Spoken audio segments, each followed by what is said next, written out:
Kembali lagi di video ini. Cek ekspresi dulu. Ya. Jadi di sini adalah pembahasan kritisi buku part 2. Nah, jadi untuk di segmen part 2 kali ini kita akan bahas tentang kritisi dari sisi buku ini sendiri ya. Jadi di sini saya tulisnya itu ada 4 bab. Nah, yang mana bab pertama akan bahas tentang mengenal diri sendiri itu seperti apa gitu. Jadi di sini kayak di sini adalah seperti kayak ibaratnya tuh tips-tips gitu dalam menghadapi quarter life crisis. Nah, di sini untuk bab pertama itu tentang mengenal diri sendiri. Bab kedua jadi terus menjelasin quarter life crisis itu apa sih gitu. Terus bab 3 kegagalan, saya kasih judul terminal kegagalan. Terus yang bab keempat itu adalah keluar dari zona nyaman. Jadi karena memang pada intinya di menghadapi quarter life crisis itu tuh lebih ke kayak gimana sih kita tuh bisa bertumbuh ke depannya kayak gitu. Dan goals dari kita ketika memasuki quarter life crisis itu adalah berani keluar dari zona nyaman ya. Jadi itu versi saya ya, versi buku ini gitu. Nah, yang pertama yaitu mengenal diri sendiri.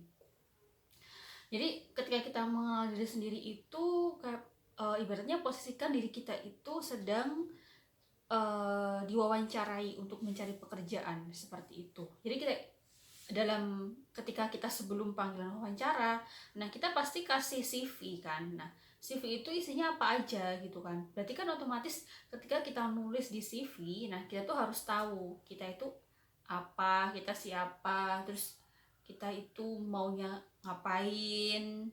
Nah, kayak gitu. Jadi kita kayak harus kenal dulu dari diri kita sendiri seperti itu.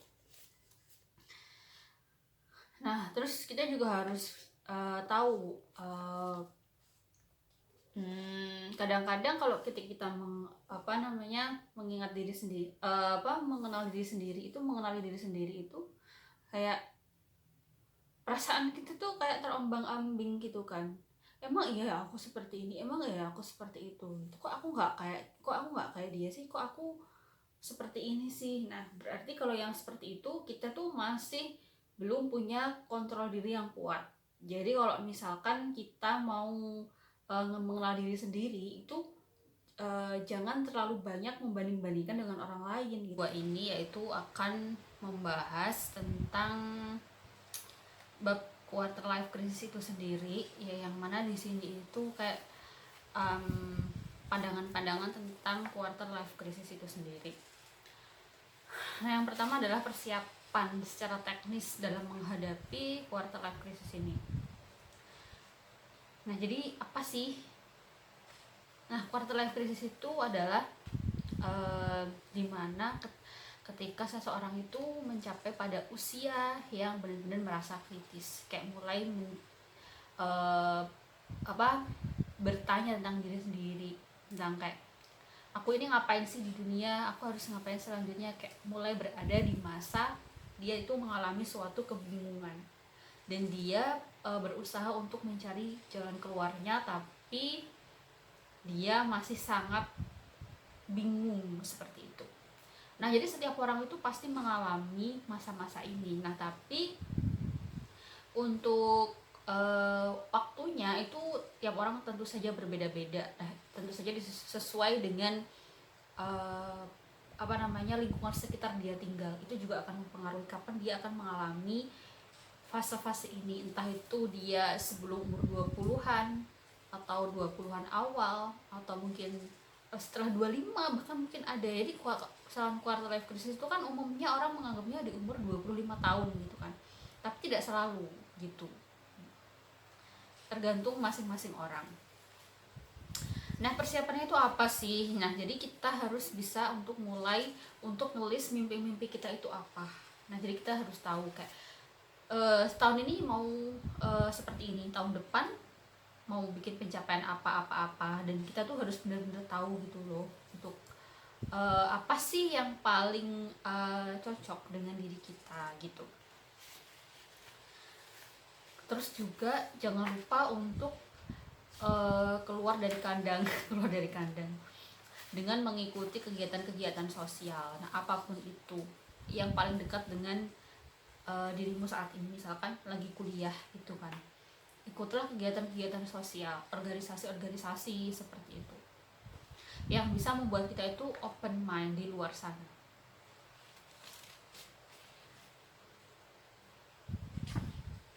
Kemudian juga kita bisa mengasah kemampuan kita dengan mengikuti seminar, webinar, training online, offline. Sekarang kan sudah banyak sekali ya. Dulu ketika saya menulis ini itu belum begitu banyak webinar online seperti itu. Karena saat itu pandemi itu baru saja muncul. Nah, jadi memang belum banyak kegiatan-kegiatan seminar yang dilakukan secara online. Bahkan video YouTube pun juga masih sangat sedikit sekali. Jadi dulu tuh masih sangat sedikit sekali YouTuber gitu. Tapi setelah tahun 2020 itu banyak banget platform yang kita tuh bisa belajar kapanpun tentang apapun, dan itu secara gratis. Salah satunya adalah di YouTube. Nah, jadi kita harus selalu membuka diri untuk itu, untuk mau belajar. Nah, terus apa sih dampak adanya dari quarter life crisis ini sendiri? Yaitu munculnya kegelisahan yang berlebih pada diri kita gitu. Seakan-akan kita itu merasa kita tuh paling sakit, paling buruk, paling menderita kayak gitu. Padahal kita tuh sebenarnya nggak sendiri. Kalaupun kita ngerasa menderita, kita tuh nggak sendiri. Ada juga loh orang di luar sana yang punya nasib sama seperti kita. Tapi kenapa mereka itu kita anggap kayak lebih sukses dari kita gitu ya? Itu karena mereka bisa mengontrol diri mereka. Jadi kalau misalkan memang banyak sekali kan ya, misalkan nih baru lulus kuliah nih S1 gitu kan, terus nanti pasti bakal ditanya sama orang, kapan kerja di mana, kapan kerja gitu. Kalau sudah pada usianya udah masuk usia pernikahan, pasti kayak ditanya juga kapan nikah gitu. Kalau udah nikah pasti ditanya juga kapan punya anak. Kalau sudah punya anak satu ditanya lagi kapan nambah anak lagi. Dan itu sangat normal sekali, itu sangat normal. Dan itu kayak kalau misalkan itu nggak dijadi pembahasan orang, itu kayak kurang lengkap aja gitu. Jadi orang tuh kayak pengen nyapa ya, tapi bingung kan mau nyapa apa. Jadi mungkin sapaannya ya seputar itu aja, apa yang sesuai keadaan apa yang sesuai dengan diri dia saat itu gitu. Jadi santai aja kalau misalkan memang berada di posisi itu. Jangan khawatir, jangan burn out ya, padahal belum kerja tapi udah burn out. Jangan sedih dan merana seperti itu. Jadi biasa aja gitu loh. Oke. Terus selanjutnya, di bab selanjutnya adalah kegagalan. Jadi selama kita tuh masih muda, jangan pernah takut untuk gagal gitu. Jadi kayak kita tuh butuh banget gagal loh. Kalau kita gagal berarti kita sudah melakukan suatu hal, kita sudah action. Kalau kita sudah gagal, sudah pernah gagal, berarti kita tuh sudah punya nilai plus gitu loh, sudah pernah gagal gitu kan. Nah, maka dari itu kalau misalkan mumpung di usia ini gitu kan, early 20s gitu kan, banyakin kegagalan seperti itu. Kalau kita semakin banyak gagal, itu berarti semakin banyak peluang kita untuk berhasil ke depannya. Amin gitu kan. Karena kalau kita sudah punya gagal, kita belajar dari kegagalan, pasti kita nggak ngulangi lagi dong, pasti kita memperbaiki ke depannya. Nah gitu. Jadi kalau misalkan kita belum berusaha gitu ya, jangan nyerah dulu gitu. Jangan murung, jangan gampang marah-marah, jangan banyak melamun, terus apalagi ini minderan. Nah, apalagi kalau sampai nggak mau ketemu siapapun, itu biasanya terjadi sih gitu. Atau bahkan lebih parahnya lagi, sampai pengen bunuh diri. Astagfirullahaladzim. Ingat, ketika kita sudah berada di posisi itu, nah kita harus berani untuk mengambil tindakan gitu kan. Jadi kita harus berani untuk keluar dari zona nyaman, harus banget, iya banget. Karena apa? Karena kita tuh pasti nanti ke depan itu nggak mungkin loh, kalau kita mau berusaha ya, nggak mungkin kita bakal akan lebih terpuruk gitu. Pasti nanti ada surprise yang sangat membuat kamu nggak nyangka, dan kamu lebih ternyata kamu juga bisa loh berhasil di kemudian hari gitu. Nah sebenarnya kalau untuk part keluar dari zona nyaman ini, saya itu terinspirasi oleh Gita Savitri. Nah jadi dulu di tahun-tahun 2017-an lah ya, itu beliau selalu bikin video-video yang bisa memotivasi kita gitu kan, tentang self improvement, keluar dari zona nyaman, bla bla bla gitu. Dan dia pun juga menceritakan bahwa ketika dia itu keluar dari zona nyaman dengan dia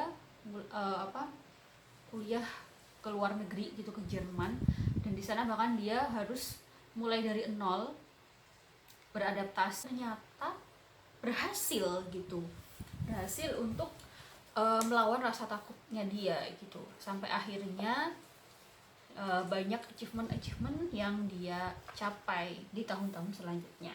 Nah jadi untuk di part keluar dari zona nyaman ini, kita harus benar-benar tahu apa yang kita mau, apa yang kita cari ke depannya.